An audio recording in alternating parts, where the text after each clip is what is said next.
Hello DG Lovelies!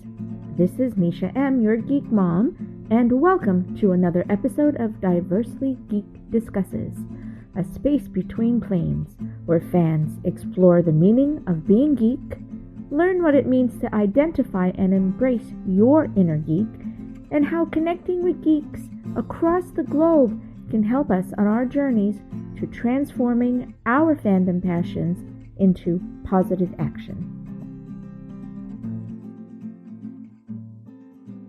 Hello DG Lovelies, this is Neisha M, your geek mom, coming to you from Diversely Geek Discusses. Woo, woo, woo. And we are joined today by the indomitable and the fantastic Diversely Geek ambassador, Melissa Gibbo. Hello.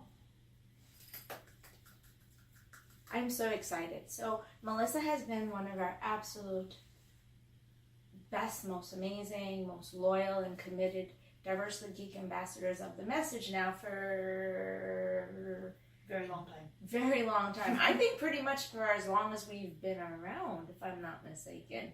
Just about, yeah. Yeah, because you started out with us when you were just as sane as I am. I'm Yes. pretty sure of that, right? Yes. Because of the Potter World. Pretty sure that's what happened. We met through Celebration of Harry Potter. I was working because I was in the Wizarding World of Harry Potter as a shop witch. Yeah, Yes. that's what it was. So a lot of our original DG Lovelies came to us vis-a-vis through Universal Studios, the experience called the Wizarding World. And y'all know that we started our journey to get where we are today back in 2011 when they opened the first Wizarding World. So it's been 7 years. What? Were you working there when they opened? 2010. No, they opened in 2010. I was working on property and I was there a lot, and then I was working there later. So, yes, it's been a long time. Goodness gracious. Cannot imagine that it's already going on. It's an 8-year journey. I Wow. feel old now. I know. Don't worry, you're still a baby compared to me, but that's okay. The craziest thing is that in these 8 years, most of you out there in the Diversely Geek world know that we've really traversed a lot of up and downs to get to where we are. But that's the nature of the fandom world, right? Is that you go through those up and downs and you experience the highs, the lows, and the mediocres. And we were talking about that today. But I want to discuss that a little bit more. But first, I'm going to ask Melissa to let us know a little bit about her background and what those last few years have been like and what you're doing these days. I would really think. The last few years I have been working on my writing career, writing various dark fiction, serial killer love stories, because girls can be serial killers too. And we all know that dating is way harder than just killing people. Of course. Hauntings, but from the ghost side of things, because they never get their story. And, zombies and vampires, but, as people, because they have feelings too. Well, the vampires anyway, the zombies not so much. Just trying to write these unusual, quirky characters from another perspective.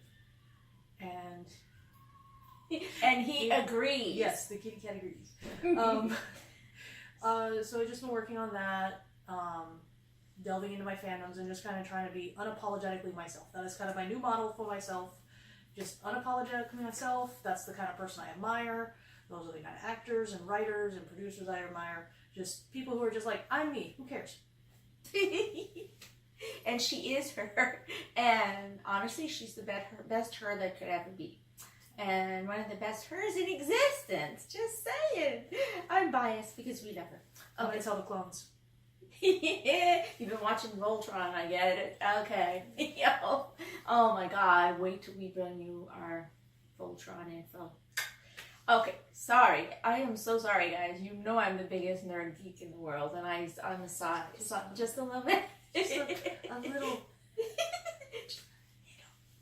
Okay. Your fandom is like the TARDIS. It's bigger on the inside. I hope my heart's like that too. Aww. All two of them. All two of them. All two of them. Can you tell what else we like and we have in common? Okay. And this is what we're like when we're together, by the way. It's all mayhem.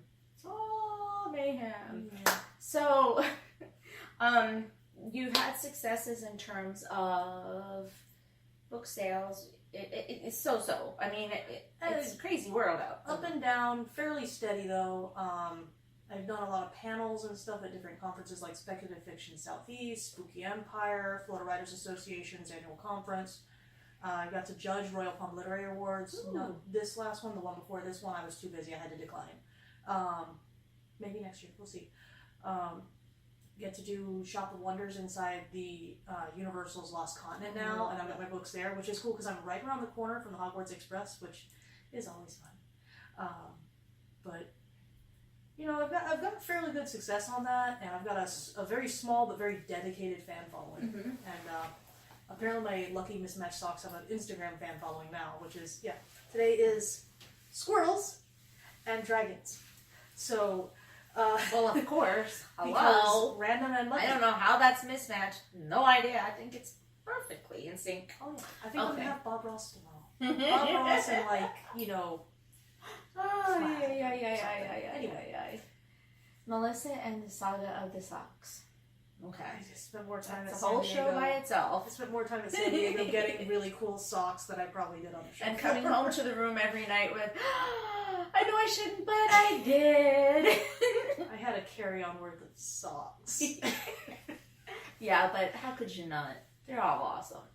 So basically, I mean, this was not that you're older, but this was a slightly later in life realization you were moving towards a dream. And I wanted to see if you wouldn't mind discussing quickly that it's never too late to really try and look.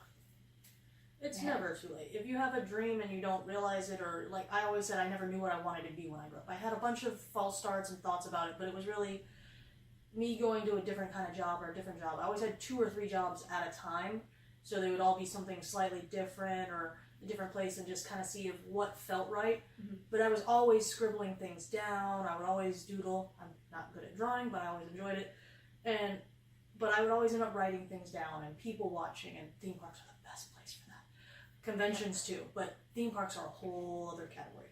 And writing them all down, and just one day I just started writing on like scraps of receipt tape when it was slow at work. Sorry. Not at Universal. I'll edit that out. Don't worry. Go ahead. And I ended up just typing it up when I got home every night, and eventually I had a whole novel, a whole first draft.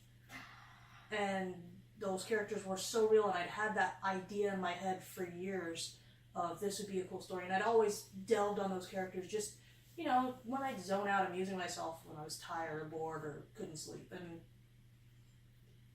I was in my 30s when I figured out what I wanted to be was a writer. What I wanted to do was be a storyteller. What I wanted to do was take this random stuff out of my head and see if anyone else enjoyed it. But I was really just writing for me. And it turns out some people enjoy it, which is cool. So writing for yourself, was that your key? I mean, if you write for anyone else, it feels forced. You're trying to do a formula. You're trying to please everyone. You can't please everyone. You don't want to please everyone. You just want to make yourself happy. And if you're true to yourself, it'll be true and resonate with someone else. And that's kind of how I went with it. I love my actual favorite review of any of my books is it's the only negative one I have, because the guy in the review is literally yelling at one of the main characters for not doing what he wanted.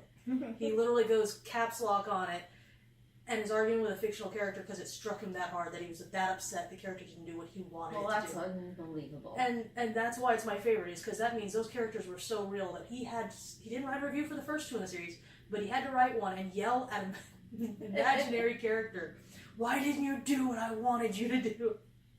And I just thought that was a great thing, because how do you reconnect? How do you connect to someone you don't know from possibly halfway around the world? Because I was scribbling down a story. Look at that. And then we were talking about that. Well, we've been talking about that for a long time, about because you're helping me along my journey. I studied, as you guys know, creative writing back in the day, because that's what it was called. Because I had every intention of being, a fiction, fantasy writer, but I did a lot of poetry. So you read my poetry. Yes, your poetry is much better than mine. I'm not a Can't say great that. poet, but I'm not I'm not bad anymore. I'm better. It's still called creative writing. It is still. So, I mean, how do we translate what were our emotions, our psyche, when it comes to our style of writing, the genre, and then, you know, taking the thoughts and translating that into characters? I know that's a big question, but it's in the long run. Isn't that what we're doing when we're writing? Yeah. We're taking everything that's in the air and working it out. Simplest thing is, if you know the characters really well, you have them very well developed in your mind, and if you don't, or you're not sure if you do, stop and I cheat. I take like a D&D or a random roleplay game character sheet, and I fill it out, and then I make sure I write like one paragraph worth of, you know, in no particular order, 5 or 10 things that may never come into play that I know about. And I basically make sure I know a character, I can visualize them, but not just what they physically look like, how they are as a person, how I would know them or explain them to someone else if we were at like a function. But I do that, and then when you start writing your first draft, just no filter. Put everything down. You're gonna cut a whole bunch of it when you edit anyway, so just no filter, throw it all on the page, and then worry. Future Melissa's problem is cutting this down to be a good second draft. Future Melissa gets very angry at past Melissa, but it works in the long run. It's better to have stuff to cut than to be missing something and be like, this character, something's wrong. This dynamic between these characters is wrong. The arc isn't developing. There's no conflict. That's the biggest one. No conflict. Yeah, no conflict. Yeah. You have two kinds of conflict. You have the internal emotional side, and then you have the physical action and what's going on. And I've kind of found that with most of them, you want to always be developing one, and then you gradually shift and develop the other, and you give yourself a pacing break. And that's kind of like what I've gotten improved on, is doing that. So, okay, you know, serial killer is killing someone, there's this action moment, there's this thing, and then it's the results of that, taking it back. Here's me at home, cleaning up the stuff and thinking about how I've done it, internalizing it while going through my day-to-day, you know, I got work, I got a cat, I got life, and, you know, hey, I'm dating. And then the next challenge, you know, and not an actual serial killer, character I'm talking about. Just in case. Just in case we just have to in clarify case. that TSA point. was not chill with me traveling this last month. All the books. Yes. That was funny. Probably shouldn't have worn this I'm not a serial killer t-shirt. Didn't help my case. But that's what you kind of want to do, is you want to just say, you know, put everything out there, and you can trim it back as needed. It's easier to, how did one of my managers say it once? It's easier to ask forgiveness than permission. Yeah, easy way to do it. I mean, it's so interesting because your personality and you're just such a sweet and kind and loving person, but I know the real her. None of that's true. Sorry. I know nothing. But to be able to translate into the horror genre, which is, I mean, I just, you know, I don't love the horror genre, and you're bringing me into a different type of it now, because I'm not this, I've read Stephen King, it's fine, I've done it, it's whatever, but it wasn't my thing. However, I can read your particular type of writing style because it's more eclectic. Yeah, I had someone say it was like if, Quirky. Yeah, quirky. And the thing is, I've been told I'm horror humor, because my personality and sense of humor comes in where it's very, how do my friend put it, very vernacular. Mm-hmm. There's geeky references throughout all of my stories, little bits and pieces too, but it's, the first series of books, someone said it was like if Walking Dead met Buffy the Vampire Slayer. I was like, that's great, I love both those things, but why Buffy? That's not how the vampires are. And I finally realized it's because the entire thing sounds like Xander humor. And I think that's why it's easier. It's, you know, there's some gore, but it's not too gory. There's some violence and some harsh things, but it's not too much. It's said in a normal way. So there's a relatability, and that's what I have to tell myself, because, you know, I love you, you know, and we as DG totally have to and will support what you're doing as you move along. And so I'm like, no, I need to be able to read your books. I have to put aside my own worry about the horror genre, which is a deep-seated thing that I have to work through. And let's just be honest, not everybody can work through every genre of anything in the world, because we have phobias, you know, there are anxiety spectrums. And for me, for whatever reason, it's always been difficult watching the films, much less reading the books. But with this, it's a little easier for me to do it because I don't have the fear factor for some reason. It's not. Humor cuts That's all the same. Humor cuts Yeah, that all and the that's time. what it That's is. why that's what I did when I did the Florida Writers thing. My main panel was humor in your horror. It was my argument was you need a certain amount of humor to kind of cut the tension so that one, you build up for better tension later, but develops your characters, and it eases the people who are more concerned about ending up with nightmares or something like that, or making a phobia worse. It's a good way to balance it out. I mean, even you said Stephen King, even The Shining has moments of humor when you're reading it, and a lot of that is just because Danny's perspective. He doesn't understand some of the thoughts he's hearing from.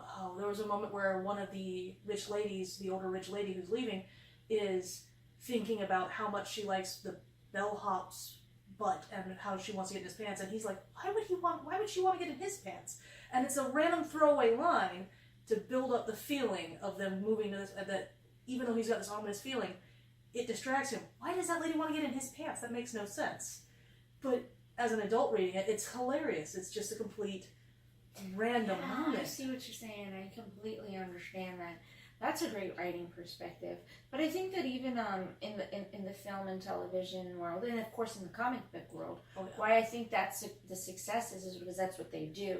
They take the randomness to some extent, and so let's see if I say this correctly.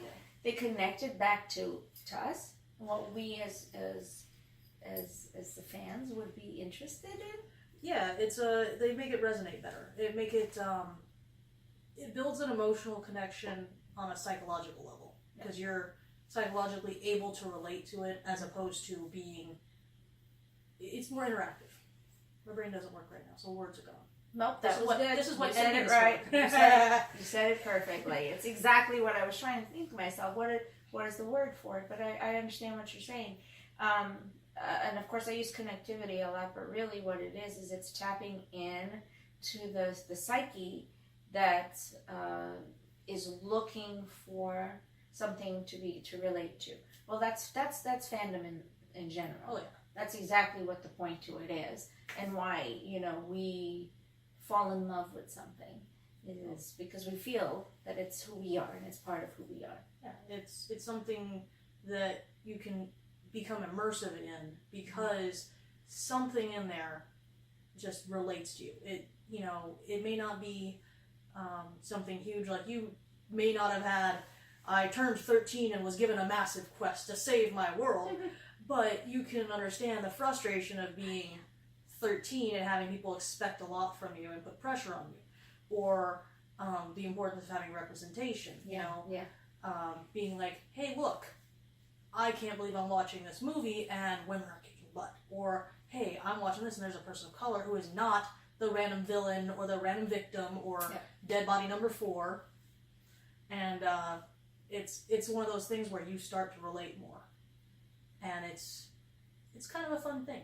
I think that's where we're going in the geek world, regardless, is maybe that the writing, because we have a newer generation of writers, and I think that they've tapped into that to personalization and resourcing from the community that would be more likely, or that they're trying to connect to, or that they're trying to send a message to. So. That's why I think that we're getting the type of television that we're getting today, which is, you're right, it's so much more immersive because there's so much more visual appeal. Now with writing, if you don't get the visual appeal, it's up to the writer to create the visual appeal. Well, and a lot of the times I try to hit a few basic points of how they look, but I don't go into a ton of detail. I did originally the first couple of times I wrote because they told, a lot of the books, they do that, a lot of detail you need to see. And it's gotten to where you get a vague idea of what they look like by comparisons to other things and people, but I leave enough of it vague so that you can fill in your own gaps, so that each character can look like you to a degree. Yeah. And that's because that's the characters I liked. I like the idea of, I like when I see a setting and I know what it looks like in my mind, but it may not, when they adapt it to a film, it may not look like it. And this character may not look like I imagined, but it's different in a good way. Mm-hmm. In my own head, this building looks like this, and it's a little bit more this color, or this kind of decrepit, or that kind of, swanky and sleek. And then they adapt it to a film, and it's whatever the director saw it as. Which is fine. You change mediums, things change. Right. We all lose our minds a little sometimes. It's a favorite book, but realistically, once it changes mediums, it's a whole different person's vision. Yes, it is. It's absolutely. And that's creative license. So, yeah. And it's the same with the music industry. Writing the lyrics, but that's not everything. It's the music and the composition. They all come together to create a very specific nuance. And that's what creativity is. And then on the other side of it is the fan who's going to completely become immersed in that message, and it's going to touch them, touch their lives, and maybe even change their lives. Right? Yeah, and I mean, that can be a good thing. Usually I'm one of those folks, like, if it's good, there's no reason to cover or remake it. There are exceptions. I mean, one of the best examples is the song Hurt. If you've ever heard the original, Trent Reznor, whole different sound. But then when Johnny Cash covered it, mm-hmm. even he was like, I wrote this song for me, but I was wrong. It's your song. It has a whole different texture to it and composition mm-hmm. and level of meaning when Johnny Cash does it. Mm-hmm. And it touched many more people, including the original writer or the original singer. And it's one of those things where a completely different perspective and change to it yes. touched even more people. And even original fans of it were like, no, it hits deeper, it hits harder, I relate more. And it's the same lyrics, same thing, just differently done. Mm-hmm. Absolutely. And that's why the industry, and I advocate very much for us to remember that literature is a mirror into the soul. It will always be, because anything that you see visually out there started with writing. So you can't just have a television series or a movie unless there's someone on the other side writing the script. And you can always tell when you're watching a series that's been on for a while, when the writer's strikes happen. You can tell right away. Yeah, because there's huge disconnects. And just pockets. So many good character arcs. Yeah. Gone. It's so many. I remember back in the day, oh my God. But right now, we're just really being treated to a burgeoning of unbelievably holistic and intuitive and empathetic writing. At least that's what I'm seeing. But then, of course, we're seeing a lot more on the gore side as well.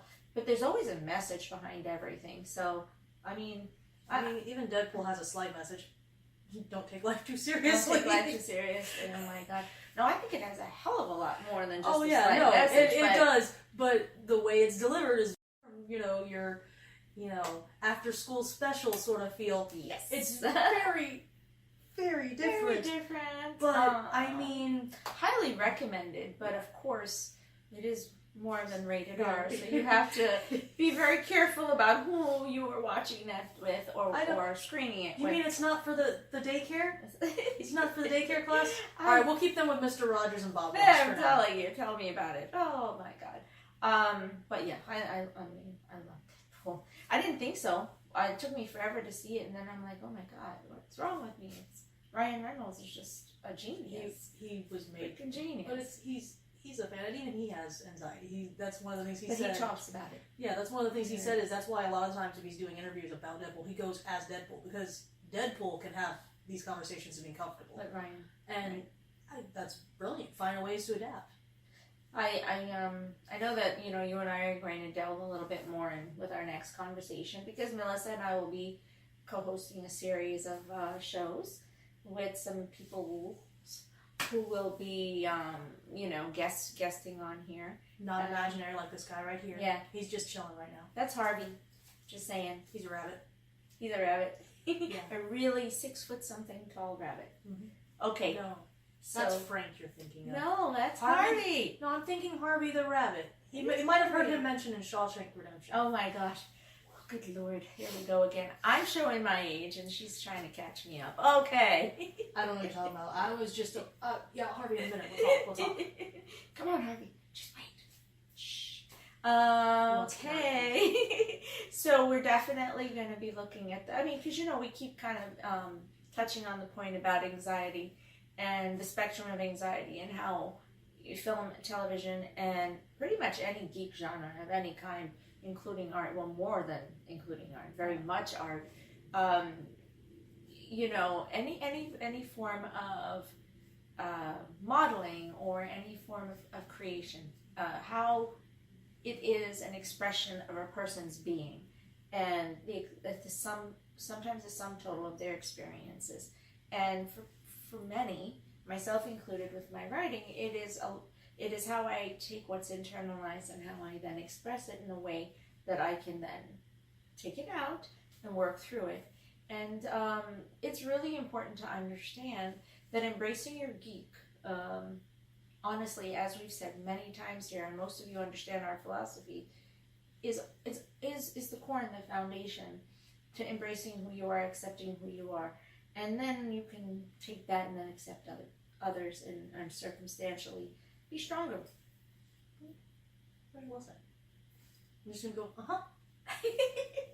So, we are so happy to have our lovely Melissa Gibbo with us today, and this being the first of hopefully many, interactions.